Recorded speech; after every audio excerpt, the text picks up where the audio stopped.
సూర్యాపేట జిల్లా కేంద్రంలోని స్థానిక శ్రీ చైతన్య పాఠశాలలో గత నెలలో నిర్వహించిన ఏఎన్టీఎస్ఓ ఫైనల్ లెవెల్ పరీక్షలలో సూర్యాపేట శ్రీ చైతన్య పాఠశాలకు చెందిన 500 మంది విద్యార్థులు పాల్గొన్నారు.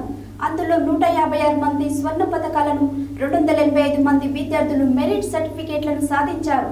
ఈ సందర్భంగా డీఎస్పీ కార్యాలయంలో డీఎస్పీ రవి ఫలితాలు సాధించిన విద్యార్థులను ఆయన అభినందించారు. అనంతరం ఆయన మాట్లాడారు.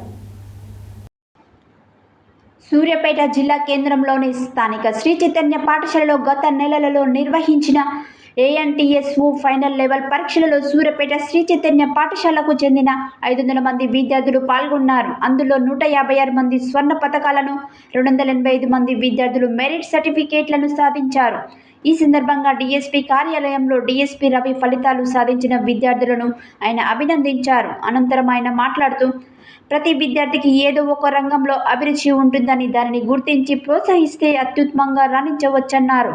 ఈ కార్యక్రమంలో DGM Sudhakar, coordinator Nagender, principal Satish, school dean Praveen, IPL incharge KNR, batch incharge Mangireddy, పాఠశాల ఉపాధ్యాయులు పాల్గొన్నారు.